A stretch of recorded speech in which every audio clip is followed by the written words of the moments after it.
আসসালামু আলাইকুম। আজকে লেকচার ভিডিওতে আমরা কথা বলবো মাইক্রোপ্রসেসর নিয়ে। তো শুরুতেই মাইক্রোপ্রসেসর।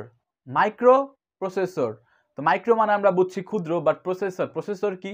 প্রসেসর হচ্ছে কোনো কিছু প্রসেস করবে। তো অ্যাকচুয়ালি কি প্রসেস করে প্রসেসর?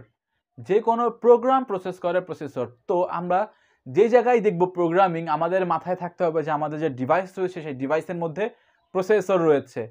যে কোনো জায়গায় যে জায়গায় প্রোগ্রামিং থাকবে সেই জায়গায় হচ্ছে প্রসেসর থাকবে। তো প্রোগ্রাম কখন প্রসেস হয়? একটি প্রোগ্রাম যখন এক্সিকিউশনের মধ্যে থাকে তখন সেই প্রোগ্রামটি প্রসেস হয়। তো ইন জেনারেল আমরা ছোটবেলা থেকে এই পর্যন্ত জেনে এসেছি যে কোনো প্রোগ্রাম প্রসেস হয় কোথায়? সিপিইউ এর মধ্যে।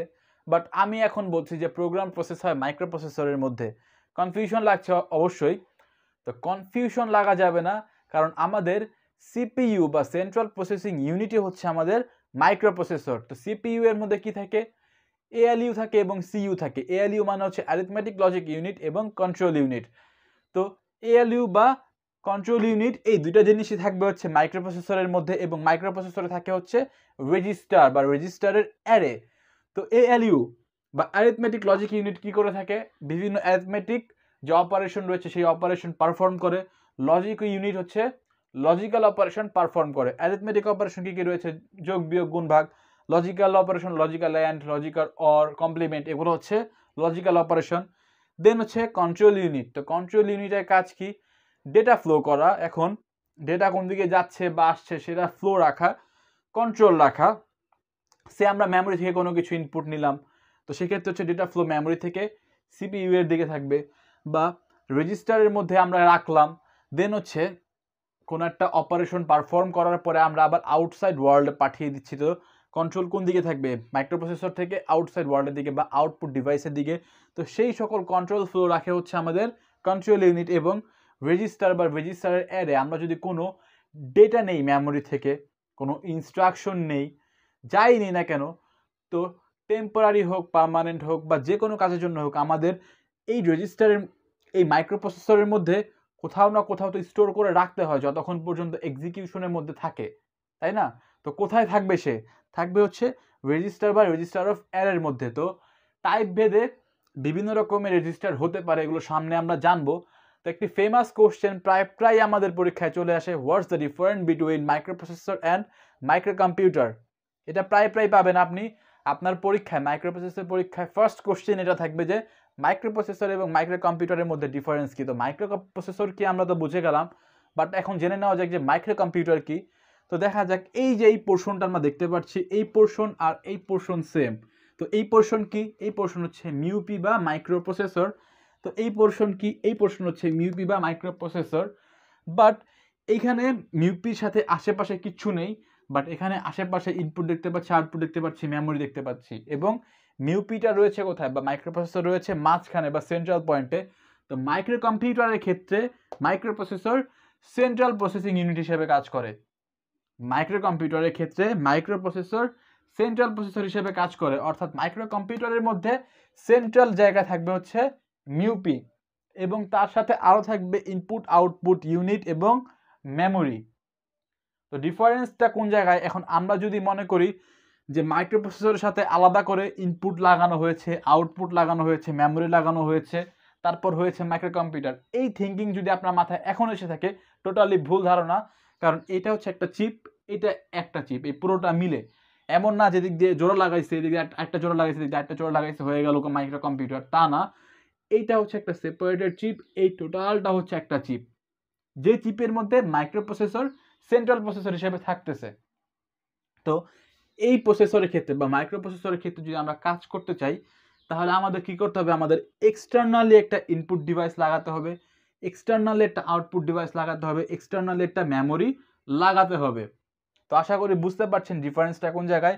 তো ফ্যাক্টটা এমন না যেখানে আমরা এক্সটার্নালি লাগিয়েছি আর মাইক্রোকম্পিউটার হয়ে গিয়েছে। মাইক্রোকম্পিউটারের ক্ষেত্রে এটা একসাথেই লাগানো থাকে।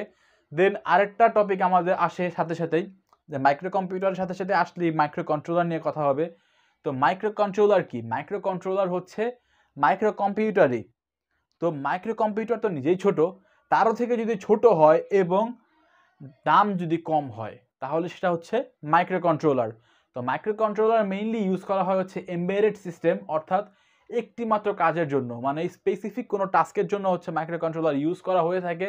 তো মাইক্রো কম্পিউটার আর মাইক্রো কন্ট্রোলার যেহেতু সেমই, যেটা হচ্ছে ক্ষুদ্র আকারে ক্ষুদ্র হবে এবং দাম কম হবে, তো অপারেশন পারফর্ম সেমই, যেখানে হচ্ছে same micro processor central processor হিসেবে থাকে, ইনপুট আউটপুট থাকতে পারে, মেমোরি থাকতে পারে, টাইমার বা কাউন্টার থাকতে পারে।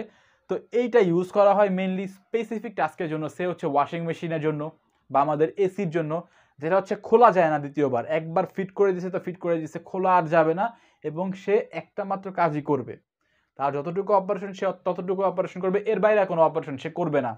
বাট নর্মালি হচ্ছে আমরা যদি কম্পিউটারের ক্ষেত্রে আমাদের ইউজ করা হয় মাইক্রোপ্রসেসর, তো আমরা আমাদের অ্যাসেম্বলি ল্যাঙ্গুয়েজে, আমাদের প্রোগ্রামে আমরা হাই লেভেল ল্যাঙ্গুয়েজে যাই কোড লিখি না কেন, সব কিছু আমাদের মেশিন ল্যাঙ্গুয়েজে কনভার্ট হয়ে মাইক্রোপ্রসেসরে এসে কনভার্ট হয়ে আমাদের কাজটা হয়। তো আমরা এখানে আমাদের ইচ্ছা মতো কোড লিখতে পারি, ইচ্ছা মতো গাধার খাটুনি খাটাতে পারি মাইক্রোপ্রসেসরকে।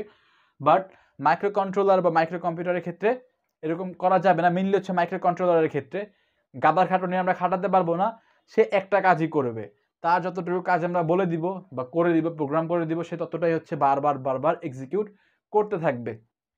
তো এখানে মাইক্রোপ্রসেসরের ক্ষেত্রে যেহেতু হচ্ছে আমাদের এক্সটার্নালি বিভিন্ন চিপ লাগাতে হয়, তো অবশ্যই এটা কি হবে, দাম বেশি হয়ে যাবে, সেই তুলনায় মাইক্রো কম্পিউটারের দাম কম হয়ে থাকে। তো এএলইউ বা আমাদের মাইক্রোপ্রসেসরের ক্ষেত্রে কোনো পাওয়ার সেভিং মোড নেই, এখানে। তো আমরা যদি কোনো ব্যাটারির মধ্যে হচ্ছে বা ব্যাটারি ইউজড কোনো একটা যদি আমাদের যন্ত্র হয়, সেখানে যদি আমরা মাইক্রোপ্রসেসর ইউজ করি, তো এটা ভালো একটা আইডিয়া হবে না, কারণ সেখানে যেহেতু আমাদের পাওয়ার সেভিং কোনো মোড নেই, তার ব্যাটারির যে আমাদের সব কিছু যে কনজামশন হয়ে যাবে খুবই হাই রেটে, কারণ মাইক্রোপ্রসেসর যে কোনো কিছু হচ্ছে প্রসেস করে খুবই হাই রেটে, অনেক ভোল্টেজ অবজার্ভ করে।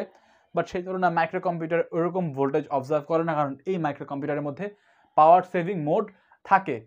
তো মূলত হচ্ছে এই ডিফারেন্স বা এই বেসিক কথাবার্তা আমাদের মাইক্রোপ্রসেসর, মাইক্রো কম্পিউটার এবং মাইক্রো কন্ট্রোলার নিয়ে।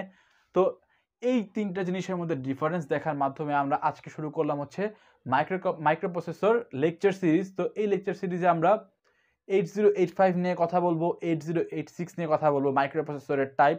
8085 নিয়ে কথা নেক্সটে আমরা কেন বলবো, 8085 নিয়ে কথা বলার কারণ হচ্ছে এটা খুবই ফান্ডামেন্টাল টাইপের একটি প্রসেসর। তো 8085 এর যদি আমরা সব কিছু ফাংশন না বুঝি, 8086 আমরা ঠিকঠাক মতো বুঝতে পারবো না, বা অনেক কিছু বুঝতে আমাদের মিসকনসেপশন চলে আসবে, অনেক কিছু আমরা ঠিকঠাক মতো বুঝবো না। তো এই জন্য হচ্ছে সিকোয়েন্স অনুসারে আমি প্রত্যেকটি লেকচার করবো। তো সেই লেকচারগুলো পাওয়ার জন্য আমাদের ইউটিউব চ্যানেলকে সাবস্ক্রাইব করে নেবেন, আমাদের ফেসবুক পেজ রয়েছে, ফেসবুক পেজকে লাইক করে দিতে পারেন লেটেস্ট নোটিফিকেশনের জন্য। তো ভালো থাকবেন, সুস্থ থাকবেন, এখানে বিদায় নিচ্ছি। আসসালামু আলাইকুম।